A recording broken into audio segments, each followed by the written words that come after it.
मेरे पीछे आप देख रहे हैं लहराती हुई भगवती चित्रोत्पला।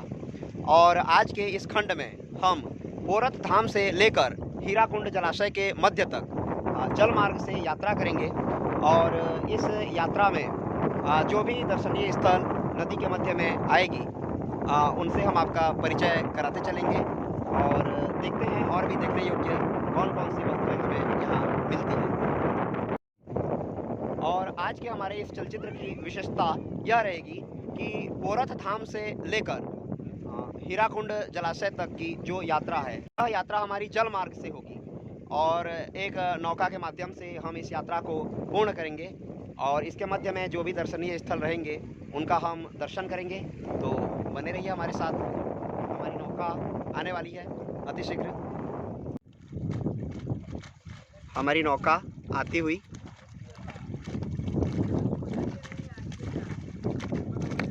और जैसा कि आप देख रहे हैं हमारी नौका यहाँ पर पहुँच चुकी है और हमारे साथ हैं श्री गोपाल बारिक जी, जो कि शिक्षक हैं और इस संपूर्ण यात्रा का प्रबंधन इन्होंने किया है। इनके सहयोग हेतु हम आज की इस यात्रा हेतु और इस सहयोग हेतु हम इनके बहुत बहुत आभारी रहेंगे। और हमारे साथ आज चल रहे हैं किसी कारणवश गोपाल बारिक जी आज हमारे साथ नहीं जा पा रहे हैं, परंतु लकी भाई हमारे साथ आज चलेंगे।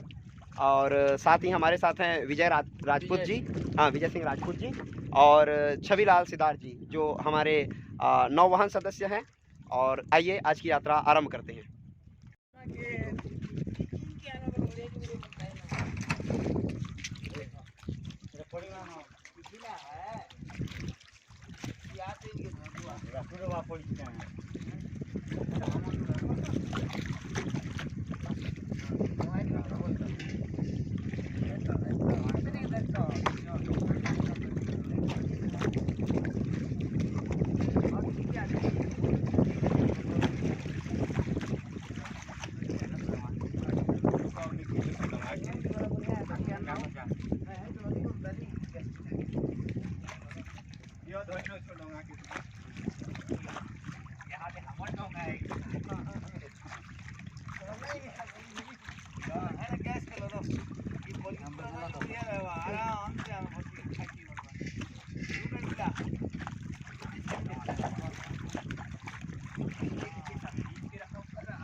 सामान लेके आते हैं। ये हमारे कुछ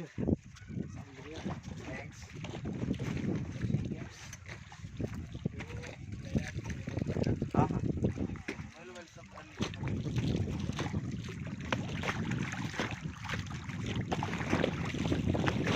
आप मोबाइल पकड़े? हाँ नहीं सर। तो मित्रों, हमारा सामान जो है हमने अपनी नौका में रख दिया है। अब आइए यात्रा करते हैं पोरत धाम से हीराकुंड जलाशय के मध्य तक। जहाँ तक संभव हो हम भीतर जाने का प्रयास करेंगे और जो भी दर्शनीय स्थल होंगे उन्हें आपके समक्ष रखने का प्रयास करेंगे। आइए आरंभ करते हैं। नौका चलने के लिए तैयार और आप देख रहे हैं खाने पीने की सामग्री, भोजन सामग्री और भोजन निर्माण हेतु भी सामग्री यहीं पे है।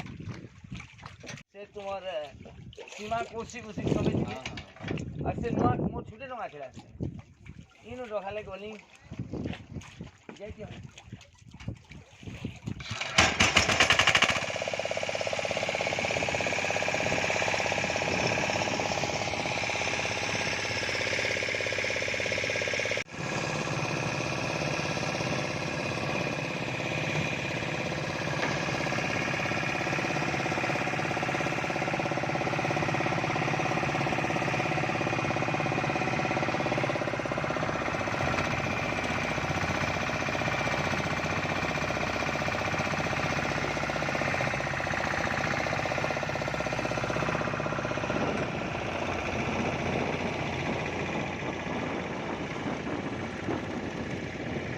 इस प्रकार यह यात्रा आरंभ हो चुकी है नौका के माध्यम से।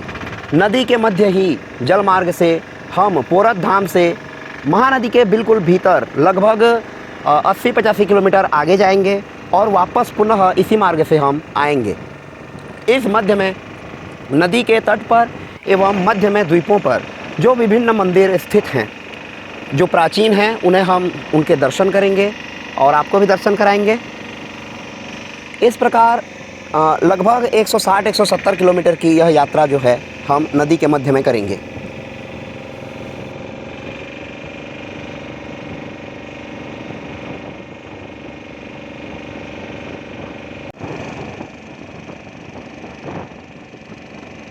महानदी के भीतर से पोरत धाम का सुंदर दृश्य, पुनः ऋषि आश्रम और हम क्रमशः आगे बढ़ते हुए। शीत ऋतु है, अतः यात्रा आनंदमय होने वाली है। हमारे नौवहन सदस्य अपने कार्य में निपुण व कुशलतापूर्वक कार्यरत। यह यात्रा लगभग 14-15 घंटों की होने वाली है। वापस आते तक हमें रात्रि हो जाएगी, लगभग 10-11 बज जाएंगे। ये हमारे लकी भाई हैं ग्राम पंचधार से, जो आज इस यात्रा में हमारे साथ हैं।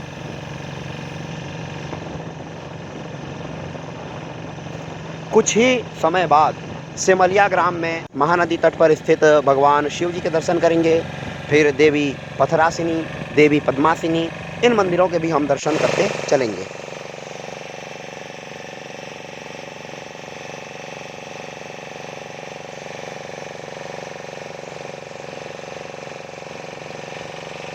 हाँ मित्रों, अब जो है हम छत्तीसगढ़ की सीमा को लांघते हुए नदी का ये किनारा जो है ये छत्तीसगढ़ की सीमा इस तरफ बनाती है, वह इस तरफ उड़ीसा की सीमा है, जहाँ पर सेमलिया नाम का एक गांव है और वहाँ बहुत ही प्रसिद्ध शिव मंदिर है।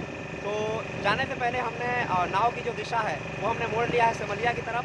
पहले हम सेमलिया के शिव मंदिर का दर्शन करेंगे, इसके पश्चात जो है हम चित्रोत्पला की धारा में पुनः आगे बढ़ेंगे। हम सेमलिया ग्राम की ओर आगे बढ़ते हुए और वहीं सेमलिया में जो है हम शूट करेंगे भगवान शिव जी के मंदिर का।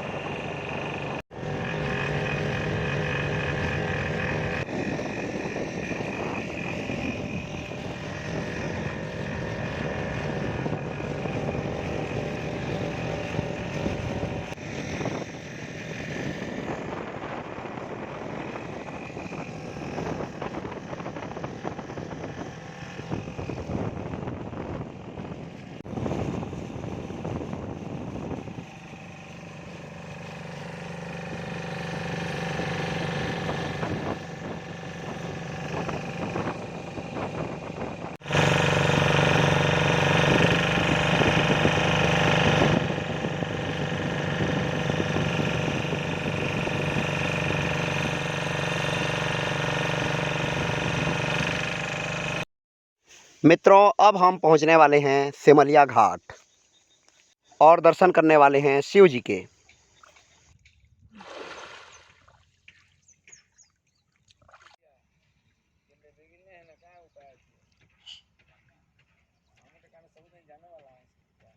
और हमारी नौका वर्तमान में पहुंच चुकी है सिमलिया घाट में और हम वर्तमान में सिमलिया घाट में उतरे हैं और आइए दर्शन करते हैं भगवान शिव जी का।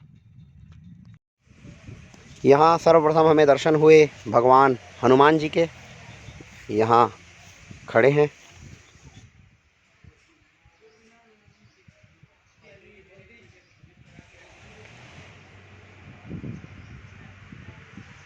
मंदिर तो अधिक प्राचीन प्रतीत नहीं होता, परंतु कहते हैं कि भीतर जो शिवलिंग स्थित है वो अत्यंत प्राचीन है। कुछ समय पहले संभवतः यहाँ कोई मेला वेला लगा था। द्वार पर ही शिवगण, नंदी और भृंगी हमारी प्रतीक्षा करते हुए, हाँ क्षमा करेंगे, शिव जी के द्वारपाल हैं, द्वार की रक्षा करते हुए।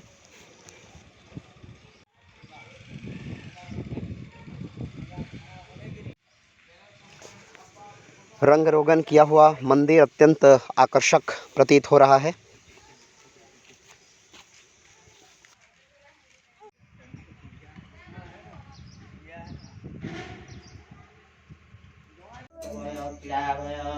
सर्वदुःखरोरं सर्वपापरोरं सर्वक्लेशरोरं सर्वव्याधिनिवारणं नमोऽस्मनेश्वराय वाय ॐ शिवशङ्करवरानन्दाय ॐ गङ्गाधरां जटाधरां धवलेश्वरां कपिलेश्वराय ॐ माहेश्वराय नमो शिवाय।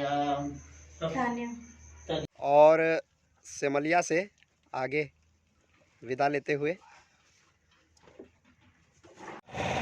और हम सिमलिया में भगवान शिव जी के दर्शन करके सिमलिया से आगे बढ़ रहे हैं और देख रहे हैं हमारी जो नौवहन समूह है वो अपने कार्य में संलग्न है। सिमलिया में भगवान शिव जी के दर्शनोपरांत हम अब आगे बढ़ चुके हैं और आगे चल के देखते हैं कहाँ तक जाते हैं। कुछ ही दूरी के पश्चात जो है छत्तीसगढ़ की सीमा समाप्त होगी एवं उड़ीसा राज्य की सीमा आरंभ होगी।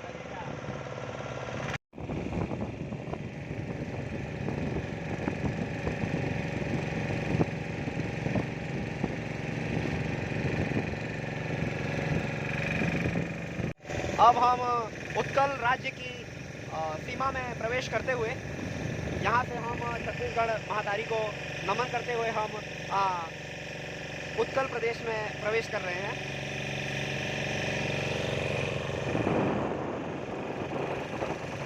ये आप देख रहे हैं हमारे साथी श्री लकी जी और एक पुल का निर्माण हो रहा है।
चित्रोत्पला की धारा में बहते हुए छत्तीसगढ़ महातारी की सीमा से पर्याप्त दूर हम उत्कल प्रदेश में आ चुके हैं और मध्य यात्रा का यह सुखद अनुभव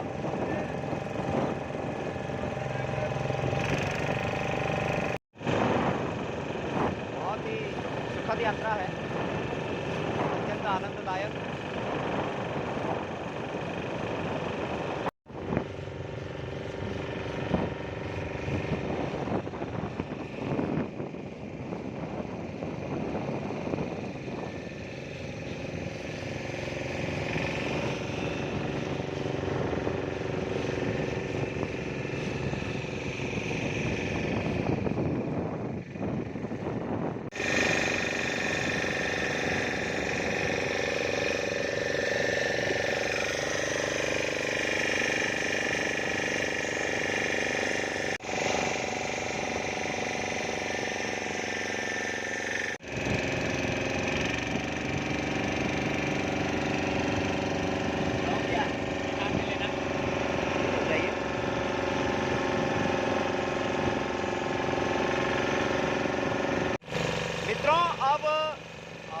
अत्यंत शीघ्र हम जो है भगवती पथरासिनी के श्री चरणों में पहुंचने वाले हैं और थोड़ी देर में हम भगवती पथरासिनी के पास होंगे जो कि उड़ीसा राज्य में स्थित है। तो आइए चलते हैं। मित्रों, मैं वर्तमान में अत्यधिक उत्साहित हूँ और अपना संपूर्ण उत्साह और यात्रा का जो अनुभव है मुझे लग रहा है कि मैं शब्दों में व्यक्त नहीं कर पा रहा हूँ। दूर दूर तक फैली हुई विशाल जलराशि और दोनों ओर अत्यंत दूरी पर स्थित नदी के किनारे मन को अत्यंत रोमांचित कर रहे हैं। वैसे तो किसी स्थान का जब मैं चलचित्र निर्मित करता हूँ तो प्रायः ज्ञानवर्धक हो इस पर अधिक ध्यान रखता हूँ, परंतु आज के जो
वर्तमान में हमारी नौका आगे बढ़ती हुई एवं समक्ष हम देख पा रहे हैं अनेक मंदिर।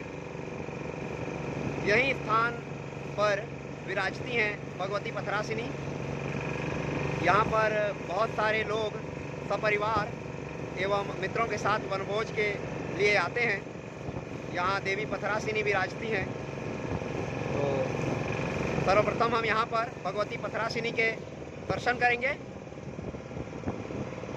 आइए चलते हैं माँ पथरासिनी के श्री चरणों में। मेरे पीछे आप देख रहे हैं छविलाल सिदार जी हैं और हम वर्तमान में पहुंच चुके हैं भगवती पथरासिनी के श्री चरणों में। आइए भगवती के दर्शन करते हैं।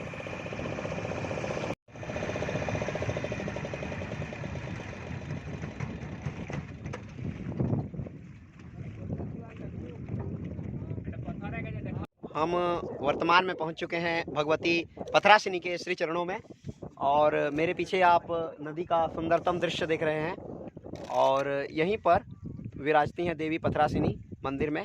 आइए भगवती के दर्शन करते हैं। भगवती चित्रोत्पला का सुंदरतम दृश्य। हमारी नौका विश्राम करती हुई चारों ओर देख सकते हैं। पिकनिक के लिए एक उपयुक्त स्थान, मध्य में सुंदर नदी, पर्वत, चट्टानें, जंगल। कुछ लोग यहाँ आए हैं पिकनिक मनाने के उद्देश्य से। समक्ष एक मंदिर आप देख पा रहे हैं। मंदिर के समक्ष नंदी जी विराजमान हैं, अतः स्पष्ट है कि मंदिर शिव जी का मंदिर है।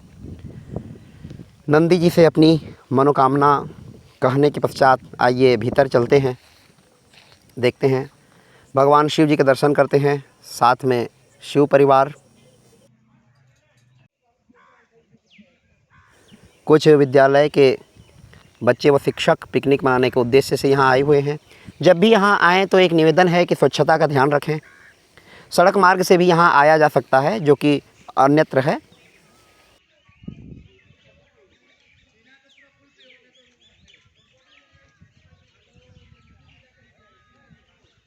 पक्षियों व प्रकृति के अन्य ध्वनियों का आप यहाँ आनंद ले सकते हैं। नारियल, जो कि गिरमा, हमारे छत्तीसगढ़ में गेरुआ कहा जाता है।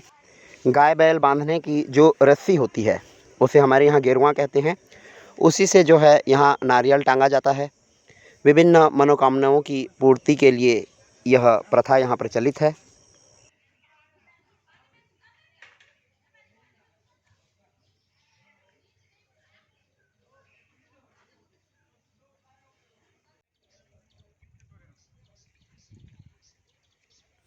यहीं देवी दुर्गा जी का भी एक मंदिर है जो हम समक्ष देख रहे हैं। मंदिर अधिक प्राचीन नहीं है, परंतु इनका हम दर्शन करेंगे भीतर देवी माँ की प्रतिमा का।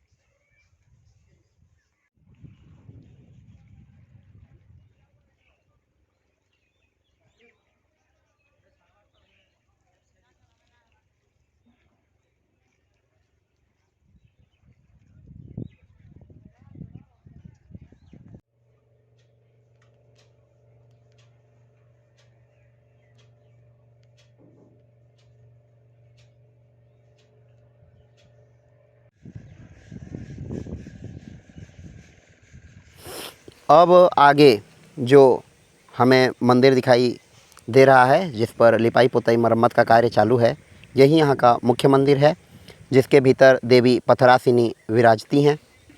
यहाँ पर गेरुआ यानी कि गाय बैल को बांधने की जो रस्सी होती है उसे यहाँ पर बांधने चढ़ाने की प्रथा है। यदि आप कोई मनोकामना रखते हैं तो यहाँ इस प्रकार की प्रथा प्रचलित है। देवी के हम दर्शन कर रहे हैं। इनके विषय में विविध मान्यताएं यहाँ प्रचलित हैं।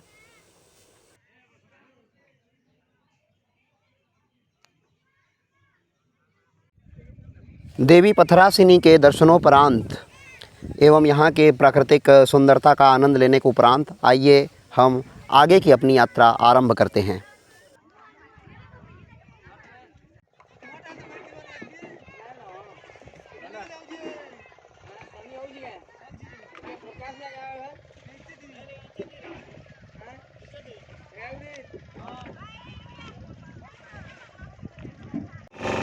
मित्रों, वर्तमान में हम भगवती पथरासिनी जी के दर्शन करने के उपरांत अब चल पड़े हैं आगे की यात्रा पर।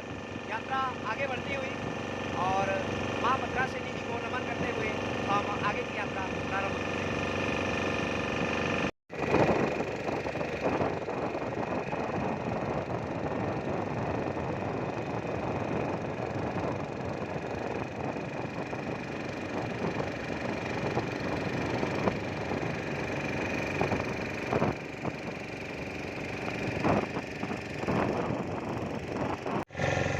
माता पथरासिनी के दर्शनोपरांत अब हम आगे जा रहे हैं। देखते हैं अगला पड़ाव कौन सा पड़ता है। वास्तव में मुझे भी ज्ञान नहीं है कि इस यात्रा के मध्य में हमको कौन कौन से दर्शनीय स्थल देखने को मिलेंगे। बस हमारे जो नौवहन समूह हैं इनके द्वारा जो भी स्थान हमें दिखाया जा रहा है, इससे आगे उन्हीं को हम आपको दिखाएंगे। पथरासिनी तक मुझे ज्ञात था, इससे आगे अज्ञात है।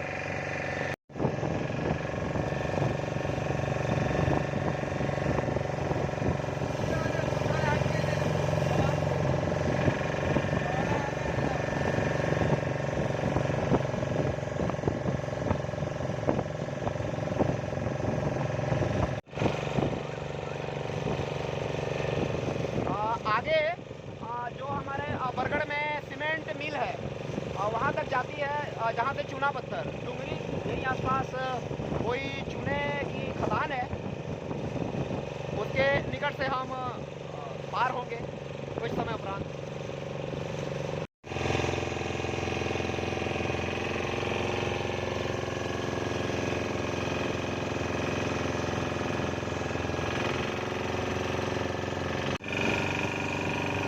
लीजिए छत्तीसगढ़ की अरसा रोटी लीजिए ना, एडो लीजिए,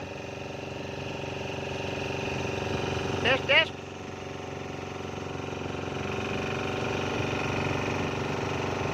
अरसा रोटी खाते हुए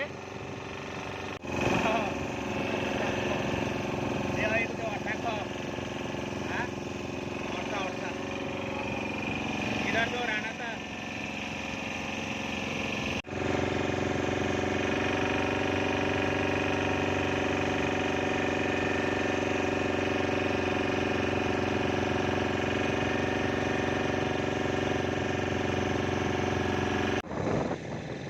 यहाँ हम देख पा रहे हैं मत्स्याखेट हेतु बिछाए गए जाल और ऊपर उड़ते हुए सीगल्स।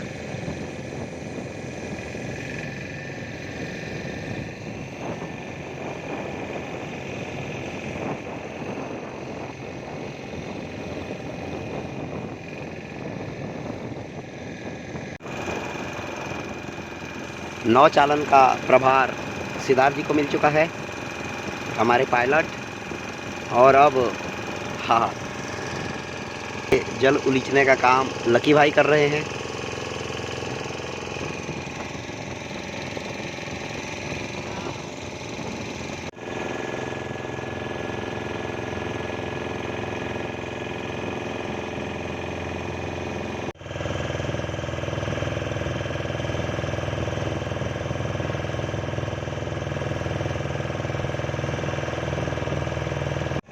देवी पथरासिनी मंदिर से पर्याप्त दूरी हम लांघ चुके हैं और हमारे आसपास अत्यंत आकर्षक दृश्य हमें देखने को मिल रहे हैं। पक्षी आ रहे हैं, हमारे निकट से उड़ के जा रहे हैं और नदी के दोनों तटों पर जो है, एक तट पर हमारा पहाड़ दिखाई दे रहा है, दूसरे तट पर बहुत दूरी तक जो है पत्थर मैदान है। बहुत ही सुखद अनुभव है।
समय हैं उड़ीसा में लानसरा नामक स्थान पर।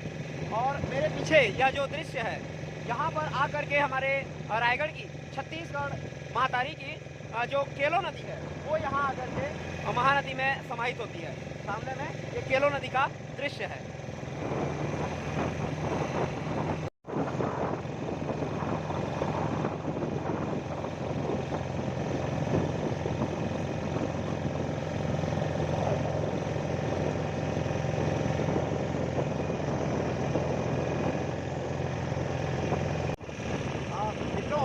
वर्तमान में मेरे पीछे का जो सुंदर दृश्य है आप देख रहे हैं, नदी के मध्य हम हैं और एक तरफ जो है पहाड़ी है और एक तरफ जो है मैदान है नदी का, और मध्य में विस्तृत रूप से फैली हुई नदी। और सत्य कहूँ तो आप स्वयं में एक कल्पना ही कर सकते हैं, और मैं वास्तव में इस अनुभव को शब्दों में व्यक्त करने में समर्थ नहीं हो पा रहा हूँ। अत्यंत सुखद अनुभूति है। जहाँ से हम पूरा स्थान से चलना आरम्भ किए थे, बीच में देवी पथरा सिंह के समीप भगवती के दर्शन किए। वर्तमान में हम अगर आगे बढ़ रहे हैं तो कोई प्रसिद्ध पर्यटन स्थल हमें और मिलेगा या नहीं, यह तो मैं नहीं जानता, परंतु यात्रा की यह जो सुखद अनुभूति है इसे मैं बोलने के लिए रुक नहीं पा रहा हूँ, परंतु इसे शब्दों में भी मैं व्यक्त नहीं कर पा रहा हूँ। अत्यंत आश्चर्यजनक एवं सुखद अनुभूति है।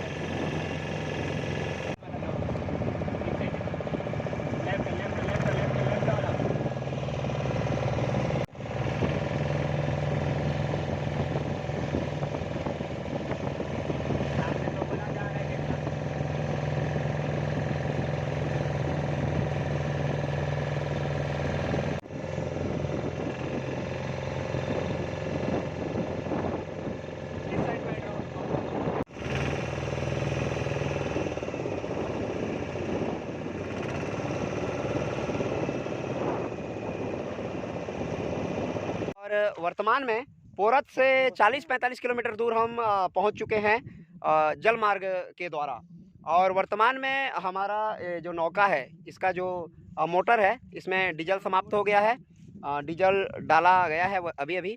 और मेरे पीछे यहाँ पर जो दृश्य हम देख पा रहे हैं, यहाँ पर देवी पद्मासिनी मंदिर है। इस मंदिर की विशेषता यह है कि बहुत ही प्राचीन मंदिर है, एवं जब यहाँ पर पानी बहुत अधिक होता है तो मंदिर पूरी तरह से जलमग्न हो जाता है।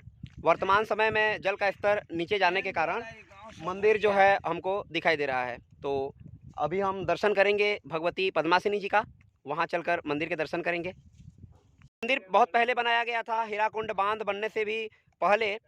जब हीराकुंड बांध बना तब जलमग्न हो गया यह संपूर्ण क्षेत्र। उसी से मंदिर जलमग्न अवस्था में रहता है, एवं जल का स्तर जब नीचे जाता है तब मंदिर हमें दिखाई देती है। तो चलते हैं देवी पद्मासिनी जी के श्री चरणों में एवं दर्शन करते हैं मंदिर का।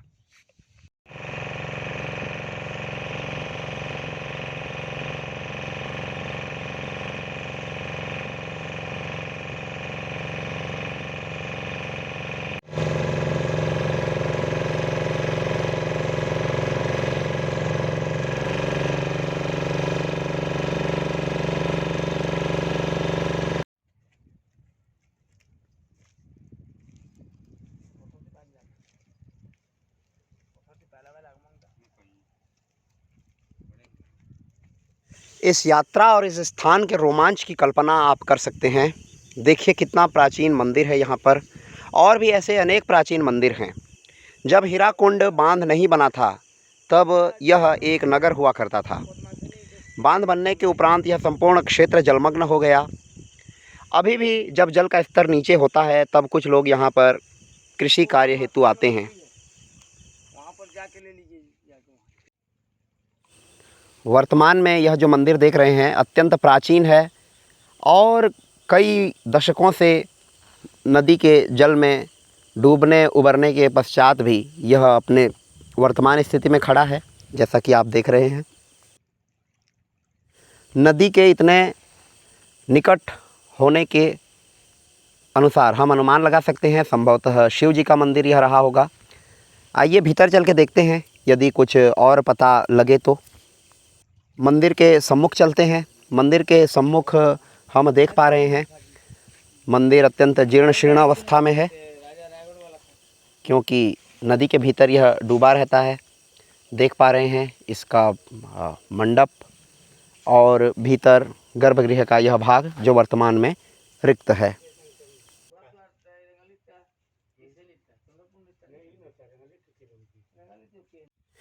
यहाँ से अगर हम थोड़ा आगे चलते हैं तो यह सुंदर दृश्य हमें दिखाई देता है। अधिकांश समय यह स्थान जलमग्न रहता है। वर्तमान में जल का स्तर नीचे गया है, अतः यहाँ कृषि हो रही है। वर्षा ऋतु में पुनः यह स्थान जलमग्न हो जाएगा। यह वर्तमान में हम जो मंदिर देख रहे हैं, यही देवी पद्मासिनी का मंदिर है। यह स्थान पद्मपुर कहलाता था और यहाँ की अधिष्ठात्री देवी भगवती पद्मासिनी। मंदिर के ऊपर विशाल पीपल का वृक्ष पोषित हो रहा है।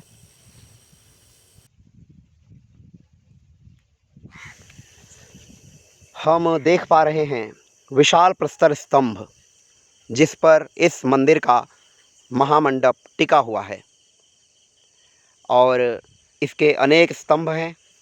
कितना भव्य रहा होगा यह मंदिर जब यह अपनी मूल अवस्था में रहा होगा।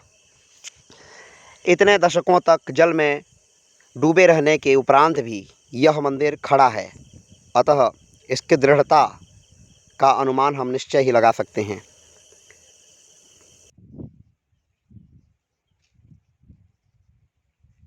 स्तंभ अधिक अलंकृत तो नहीं है, परंतु कुछ स्तंभों पर अलंकरण हम वर्तमान समय में भी देख सकते हैं, जैसे कि यह पद्म का चिन्ह। अनेक प्रकार के पद्म पुष्प यहाँ पर दिखाए गए हैं।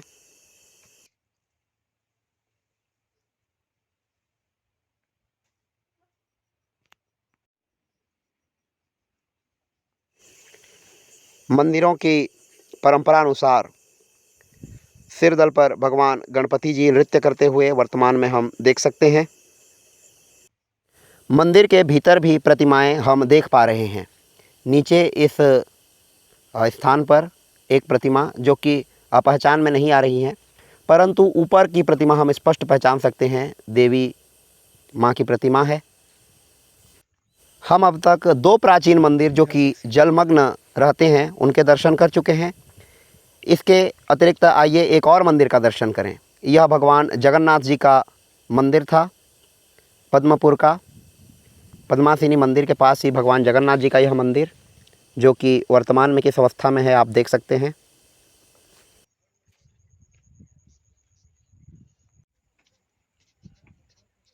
विभिन्न प्रकार के हम इसमें गवाक्ष देखने को मिलते हैं। एक में हम देख रहे हैं भगवान के मत्स्यावतार की प्रतिमा। इसी क्रम में हम देख पा रहे होंगे भगवान के परशुराम अवतार है संभवतः। मंदिर में मत्स्यावतार व परशुराम अवतार के दर्शन हम कर चुके हैं। मंदिर का सम्मुख दृश्य आप देख सकते हैं।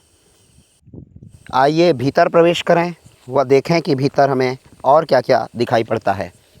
मंदिर के विशाल स्तंभ हम देख पा रहे हैं, साथ ही मंडप के भी विशाल स्तंभ हम यहाँ पर देख पा रहे हैं, साथ ही गर्भगृह। सहज अनुमान लगाया जा सकता है कि मूल अवस्था में मंदिर अत्यंत भव्य रहा होगा।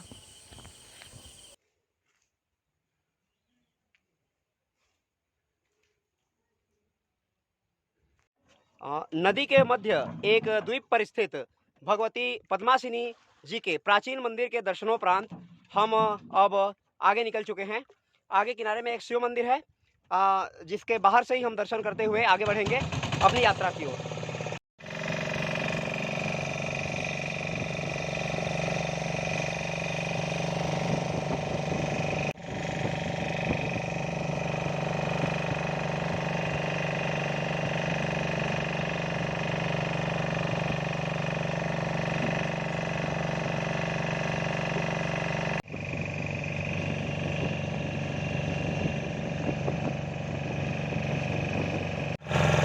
यात्रा में हम अब आगे बढ़ते हुए भगवती पद्मासिनी के दर्शनोपरांत यहाँ मंदिर में मूल प्रतिमा तो स्थापित नहीं है, परंतु मंदिर अभी भी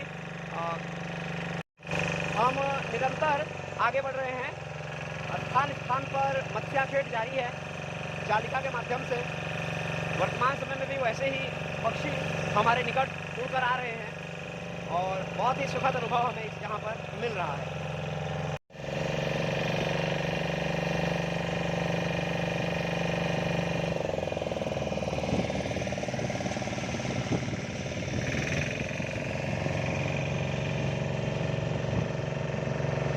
आगे हमें एक शिव मंदिर के दर्शन हो रहे हैं।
खा रहे हैं और यहाँ पर हमारा भोजन बन रहा है।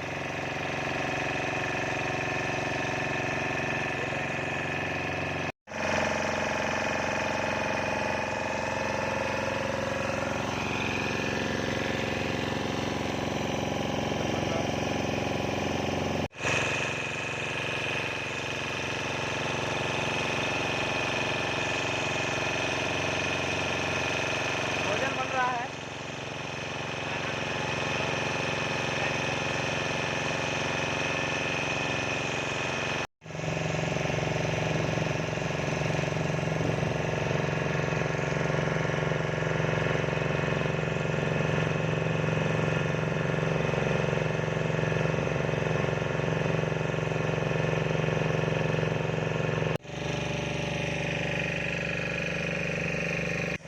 आगे का जो स्वर्गीय दृश्य है, वास्तव में ये प्रवासी पक्षियों के झुंड हैं जो हमसे दूर स्थित हैं। जैसे ही हम इनके निकट जाते हैं ये उड़कर और दूर चले जाते हैं।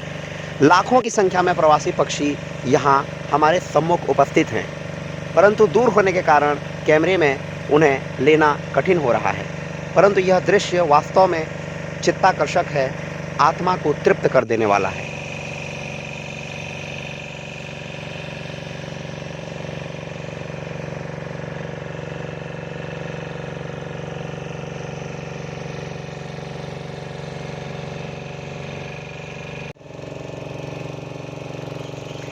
दूर आपको एक और मंदिर नदी के मध्य में दिखाई दे रहा होगा।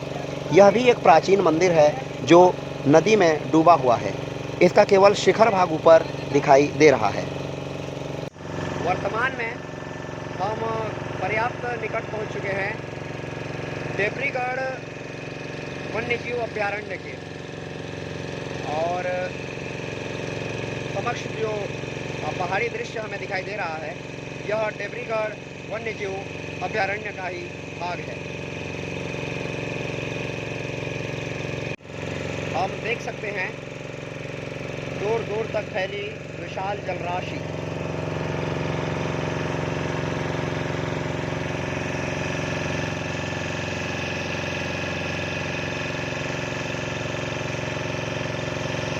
अत्यंत दूर दूर तक विस्तृत विशाल जलराशि का दृश्य हम देख रहे हैं।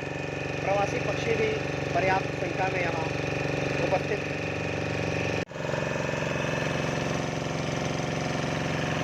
दूर दूर तक फैली विशाल जलराशि, मध्य में हमारी नौका और नौका के ऊपर ही हम भोजन बनाते हुए। लड़की जी यहाँ पर चावल धो रहे हैं।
हीराकोट जलाशय के मध्य जल पर यात्रा करते हुए नौका में पर्याप्त रोचक एवं आश्चर्यजनक अनुभूति है। स्वयं में पर्याप्त रोमांचकारी भी।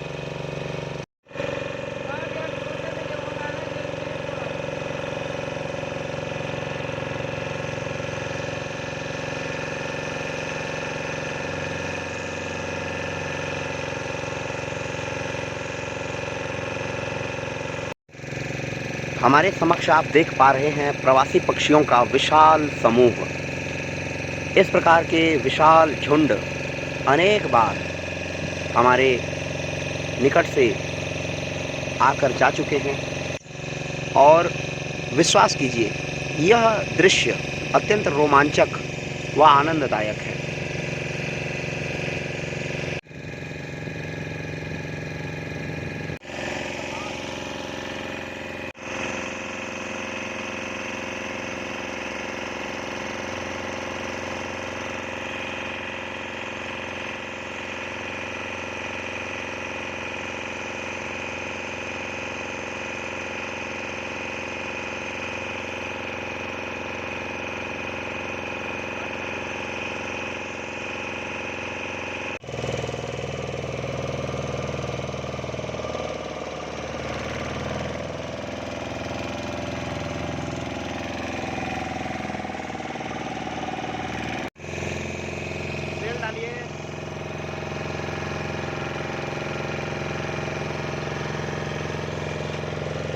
डालिए डालिए तेल डालिए,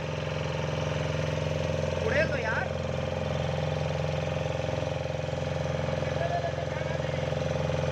थोड़ा और थोड़ा और।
देखो फट कर रहा है, हवा आ रहा है। पानी डालिए,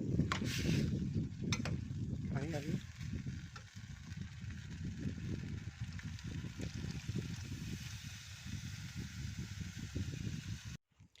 वर्तमान समय में हम नदी के एक द्वीप पर रुके हुए हैं। यह द्वीप अपने एक छोर पर जो है वाइल्ड लाइफ सेंचुरी जो है हमारा डिब्रूगढ़ वन्य जीव अभयारण्य जो है उससे जुड़ा हुआ है। थोड़ी देर यहाँ भ्रमण करने के उपरांत हम आगे के लिए प्रस्थान करेंगे। वर्तमान में हम देख रहे हैं इस द्वीप पर स्थित वन्य क्षेत्र, घास व वनस्पतियों पर बने चिन्हों से हम यह सहज अनुमान लगा सकते हैं कि इधर निश्चय ही वन्य जीवों का आवागमन बना रहता है, क्योंकि इस क्षेत्र में मानवों के आवागमन का तो कोई संभावना नहीं है। अत्यंत सघन वन क्षेत्र है, जैसा कि आप मेरे चारों ओर देख पा रहे होंगे। और यहाँ पर मानवीय गतिविधियों की संभावना कम है। वन्य जीव निश्चय ही यहाँ पर आते जाते होंगे वर्तमान समय में। काम करा तेल टी बोल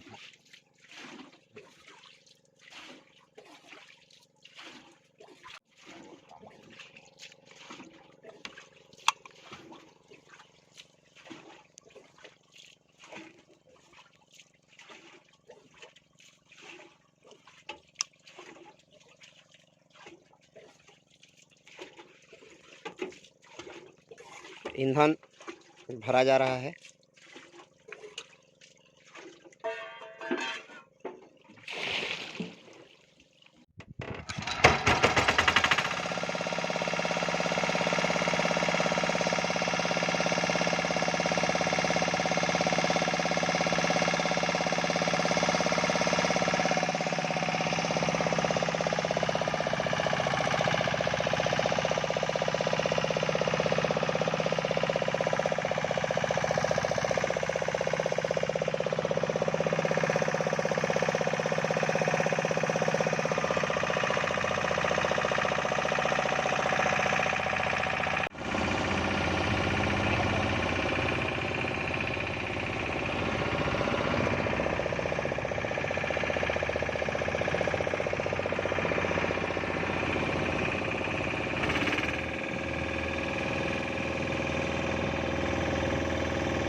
बैलजूरी से आगे निकल चुके हैं। डिब्रूगढ़ वन्य जीव अभयारण्य का सुंदर दृश्य। भीतर प्रवेश निषिद्ध है, परंतु जल क्षेत्र में हम भ्रमण कर सकते हैं।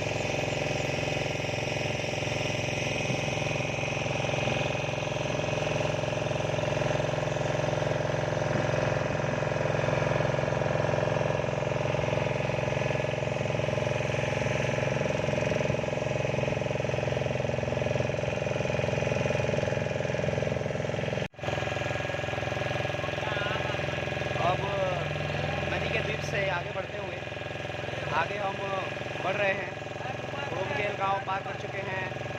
अब जल्द ही 0 पॉइंट में पहुंचेंगे और वही हमारी इस यात्रा का लक्ष्य है।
और वर्तमान में भोजनोपरांत हम चल पड़े हैं अपने गंतव्य की ओर।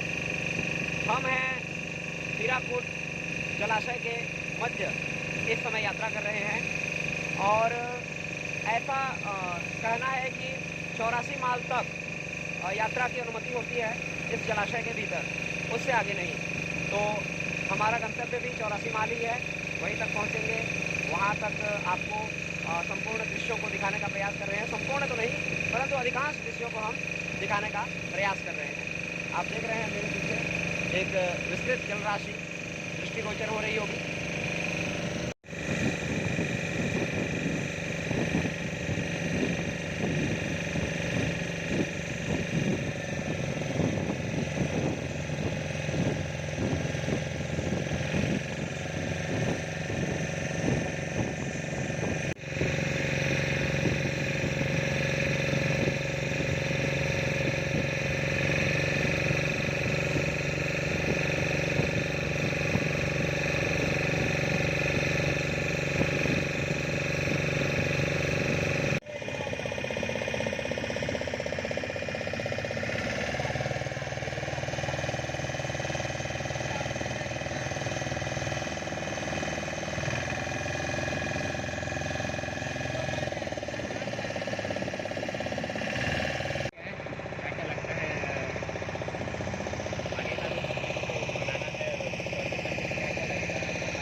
जहाँ तक यात्रा की अनुमति है, इस पड़ाव तक अब हम पहुँच चुके हैं।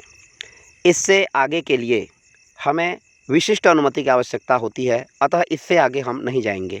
इससे आगे नौवहन की अनुमति नहीं है। वर्तमान में हम जहाँ रुके हैं, आइए इस स्थान के विभिन्न दृश्यों का अवलोकन करें।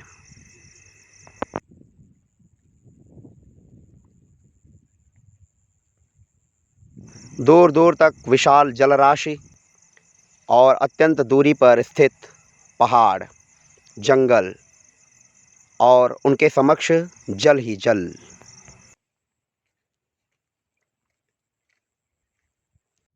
मित्रों, मेरे पीछे यह जो विस्तृत जलराशि आप देख रहे हैं, इस स्थान को कहा जाता है 84 माइल और यहाँ से आगे की यात्रा हेतु हमें अनुमति नहीं है। यहीं तक की यात्रा सामान्य रूप से जल मार्ग के द्वारा संभव होती है। पोरत से यहाँ तक लगभग 80 किलोमीटर, ऐसा हमारे नौवहन समूह का कहना है कि इन्होंने यहाँ तक लगभग 80 किलोमीटर का यह यात्रा है और इसको हमने आज जल मार्ग से संपन्न किया है। यहाँ से अब हम पुनः अपने निवास स्थान की ओर चलेंगे। दूर दूर तक जल ही जल दिखाई दे रहा है। बहुत दूर हमें कुछ पहाड़ दिखाई दे रहे हैं। कुछ स्थानों पर तो आगे का छोर दिखाई ही नहीं दे रहा है। हर तरफ जल ही जल है नीला आकाश और नीचे विशाल जलराशि। यहाँ पर रेंजर लोगों के रहने के लिए जगह भी बनाए गए हैं, वॉच टावर है। द्वीप पर कुछ स्थानों का भ्रमण कर हम यहाँ से पुनः प्रस्थान करेंगे घर की ओर।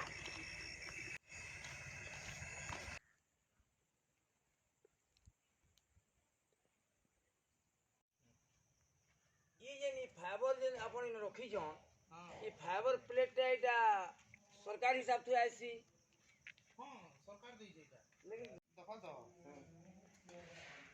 सेनो 12 बखरा न बहुत टे केस हला हां हसी लगता आओ बंद कर देली आई में बेल करी है और का कहनी चले से लगे बोली और हमारी नौका पुनः तैयार है वापस हमारे निवासी स्थान तक ले जाने के लिए। पोरत तक हम पुनः इसी जलमार्ग से यात्रा करेंगे। मार्ग में यदि कोई और रोचक गतिविधि होती है उसे आपको दिखाने का प्रयास करेंगे, अन्यथा हम यहाँ से सीधे आगे ही जा रहे हैं पोरत तक।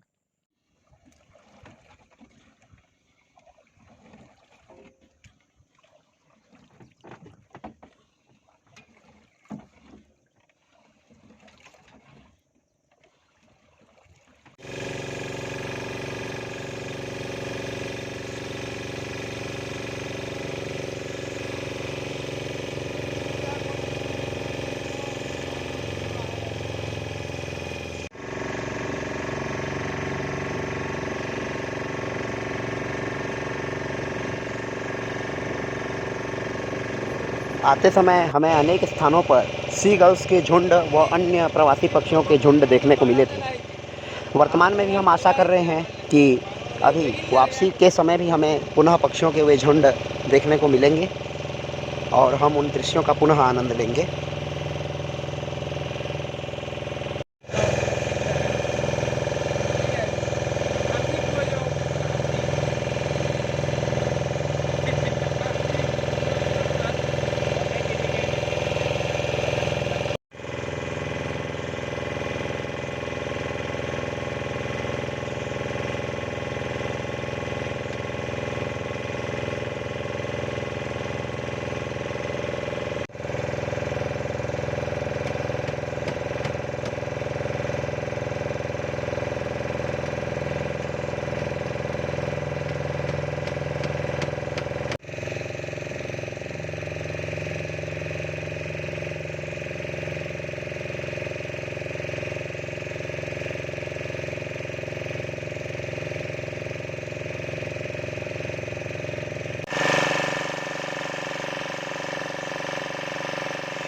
सी गर्ल्स का समूह पुनः हमारी नौका के पास।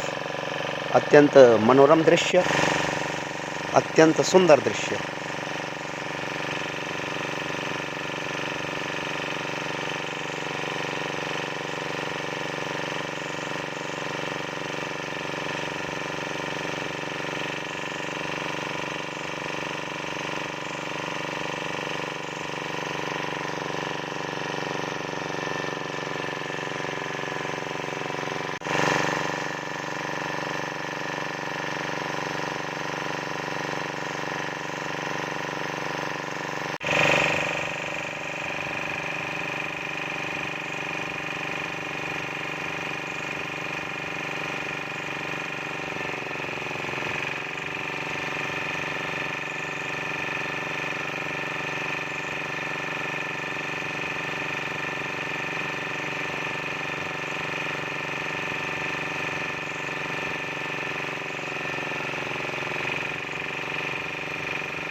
ये पक्षी 1 घंटे से अधिक समय तक हमारे पीछे लगे रहे और हमारे पीछे उड़ते ही रहे।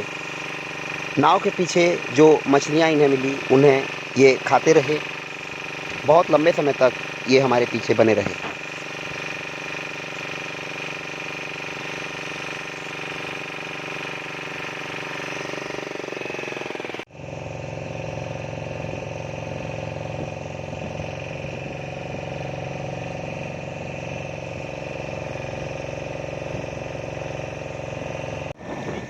आगे मत्स्याखेटकों का एक नाव हमें समक्ष दिखाई दे रहा है।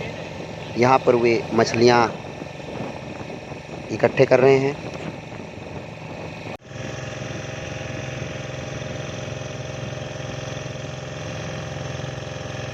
पुनः मत्स्याखेटक की नौका हमारे समक्ष।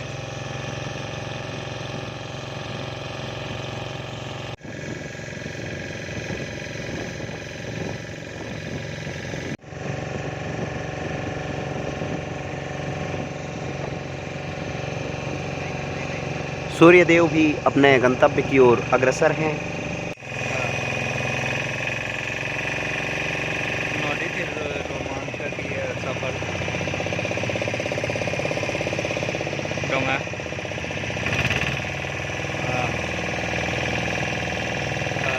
पूरा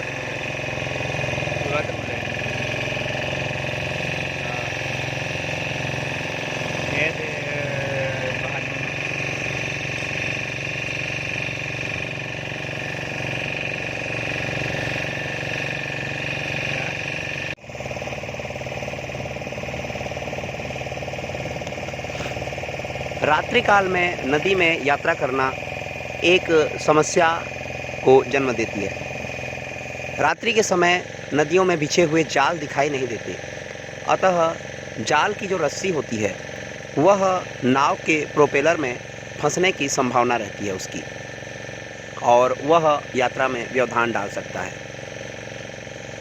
नदी के भीतर ठंड बढ़ती जा रही है। हमने जैकेट लगा लिया है। अब यात्रा सुगमतापूर्वक चल ही रही थी, परंतु वही हुआ जिसका भय था। आगे एक रोमांचक घटना घटी, परंतु वह यात्रा ही क्या जिसमें कोई यादगार पल न बने। ऐसा ही एक रोमांच हमारे साथ वर्तमान में होने वाला है। आगे की वीडियो क्वालिटी अच्छी नहीं है, इसके लिए हमें खेद है। आशा करते हैं आप हमें इसे तो क्षमा करेंगे। और मित्रों, आप देख रहे हैं संध्या हो चुकी है, लगभग अंधेरा होने लगा है, और ठीक इसी समय में हमारी जो नौका है इसके पंखे में पुराने जाल की रस्सी फंस जाने के कारण वर्तमान में कुछ समस्या आ गई है, जिसके कारण ये कह सकते हैं कि नाव बीच में ही ख़राब हो गई है। यहाँ पे हमें हाथ से ही नाव ठेलना पड़ रहा है। थोड़ी देर तक मैं चलाया, अब खीरजी थोड़ी देर बाद चलाएंगे। जो मत्स्याखेटक होते हैं, जो जाल उपयोग के योग्य नहीं रहती, फट जाती है, उन जालों को मत्स्याखेटक जो है कई बार नदियों में ही डाल देते हैं, और इस प्रकार से जो मोटर चालित नौकाएं होती हैं उसमें उनके पंखे में ये रस्सी फंस जाने के कारण पर्याप्त परेशानी का सामना करना पड़ता है, कई मुश्किलों का सामना करना पड़ता है, जैसा कि वर्तमान में हम कर रहे हैं। पंखे में रस्सी फंस जाने के कारण नौका वर्तमान में चलने योग्य नहीं है। कुछ अधिक दूरी तक जाने के उपरांत रस्सी को निकाल लिया गया है, और कुछ दूरी तक नदी के मध्य ले जाने के उपरांत नौका चलने में सक्षम होगी। आप देख रहे हैं लकी जी भी ठेल रहे हैं, और आपसी सहयोग से नौका धीरे धीरे आगे बढ़ रही है। आगे जाकर के पुनः मोटर चलेगी, फिर हम आगे बढ़ेंगे। काफ़ी दूरी तक नाव हाथ से ही चलाई जा चुकी है। अब जो है नदी के मध्य नौका जाने वाली है, और संभवतः मोटर भी अब ठीक हो चुका है। तो अब नौका जो है पानी की गहराई कम होने के कारण मध्य में आगे नहीं बढ़ पा रही है। जैसा कि आप सब देख पा रहे हैं, नौका जो है नदी के मध्य में एक ऐसे स्थान में जहां नदी की गहराई कम है फंस गई है। नदी के दोनों ओर गहराई अत्यधिक है, और मध्य में इस जगह पे गहराई अत्यंत कम है, जिसके कारण नौका ठीक से चल नहीं पा रही है। हम उतर कर इसको हाथ से ठेलने का प्रयास कर रहे हैं। मैं इसीलिए वीडियो का भी रख रहा हूँ। आगे मैं ठेलने में मदद करता हूँ, जिससे जल्द से जल्द नौका उचित गहराई तक पहुँच जाए और हम शीघ्रतापूर्वक आगे बढ़ने में सक्षम हो सकें। वर्तमान में हम आगे बढ़ रहे हैं। नौका उचित गहराई तक आ चुकी है। अब जो है आगे हम इसमें बैठेंगे और आगे बढ़ेंगे। आप देख पा रहे हैं सभी ओर अंधकार व्याप्त है। वर्तमान में कहीं कहीं मत्स्याखेटकों द्वारा की जा रही प्रकाश के कारण तनिक उजाला दिखाई देता है और इस अंधकार में हमारी नौका वर्तमान में नहीं चल पा रही है। प्रयास जारी है और हमारी जो नौका है वह संचालित हो चुकी है और नौका वर्तमान में चलित है और हम धीरे धीरे आगे बढ़ रहे हैं। आगे हमें मिले मत्स्याखेटक जो जाल से मछलियां निकाल रहे थे। आइए देखें। लाइट बताओ तो इटा खींचमा गुटे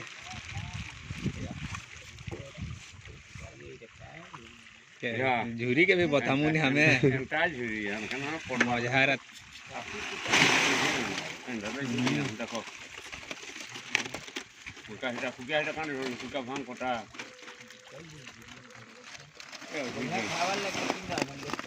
ये काती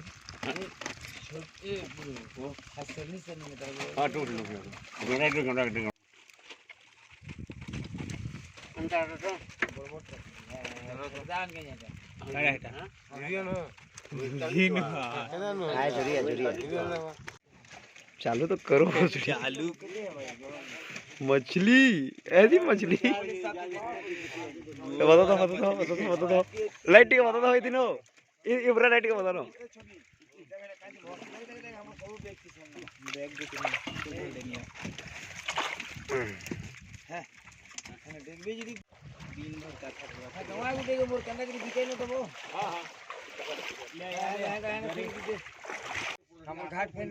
रात का समय है और यहाँ मछलियाँ पकड़ी जा रही हैं।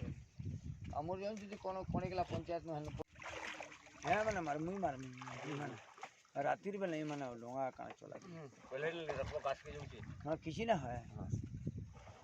यहाँ मछलियाँ पकड़ी जा रही हैं रात के अंधेरे में।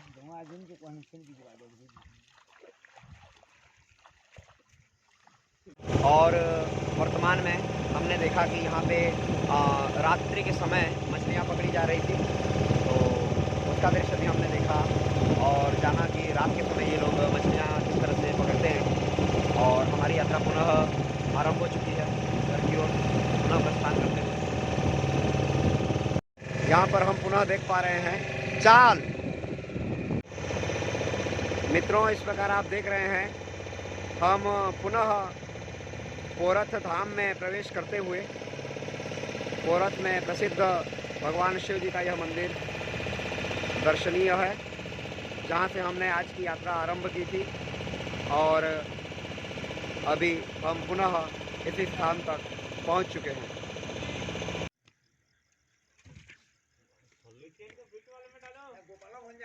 रात्रि के 9:30 बज चुके हैं और वर्तमान में हम आ चुके हैं पोरथ।